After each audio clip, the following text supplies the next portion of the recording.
Itu adik-beradik saya kata, "Engkau pencen, kau jaga mak lah." Okey, saya tak kisah. Tu yang mungkin itu yang saya rasa apa, sebab saya rasa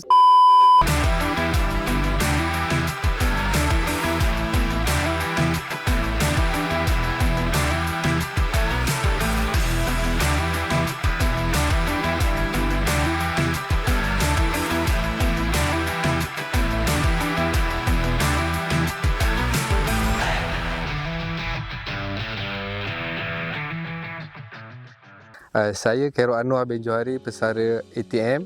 Umur saya 47 tahun.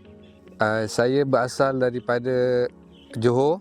Tempat lahir saya Paguh Muar, tapi saya dibesarkan sebagai anak peneroka dekat Felda Tunggal.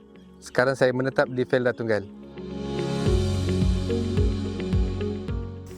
Perkhidmatan saya 21 tahun. 22. Saya berpencen. Last pangkat saya Pegawai Waran 1. Saya bertugas di 72 Workshop Taiping Perak. Itu unit terakhir saya. Saya rasa sepanjang saya berkhidmat ni, paling yang menyentuh hati saya memakai Pegawai Waran 1 semasa saya di Perhebat. Saya dah nak berhenti masa tu, tapi Waran 2. Tapi dibagi pangkat pada Pegawai Waran 1 naik. Masa tu saya tengah berkursus di Perhebat. Itu yang saya rasa ATM masih menyanjungi saya lah. Saya kata, oh Alhamdulillah. Sampai juga hasrat saya, cita-cita saya untuk nak dapatkan Waran 1.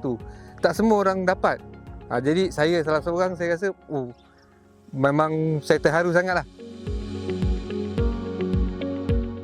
Untuk pengetahuan saya sebenarnya, daripada tingkatan 3 saya keluar daripada Kawat Felda.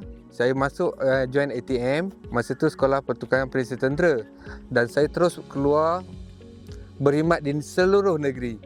Sehingga satu masa ibu saya sakit.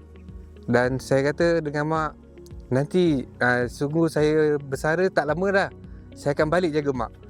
Alhamdulillah, mungkin Allah bagi kesempatan tu untuk saya jaga mak. Saya jaga mak saya selama lebih kurang 8 tahun.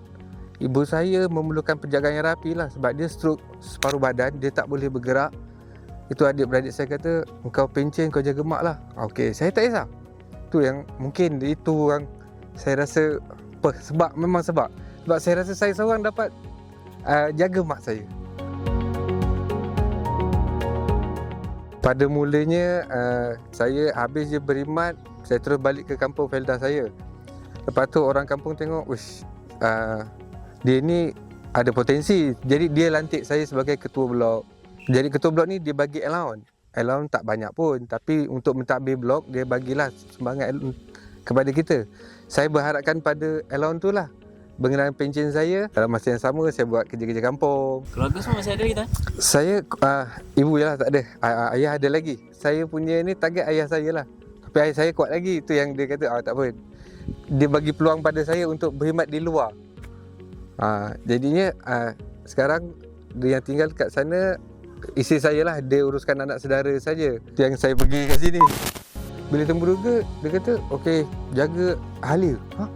Saya mana ada pengalaman jaga ahli? Kalau jaga orang tu mungkin saya boleh. Bagi pengikut-pengikut laman sosial Boasted Plantation Berhad, jangan lupa like, follow and share.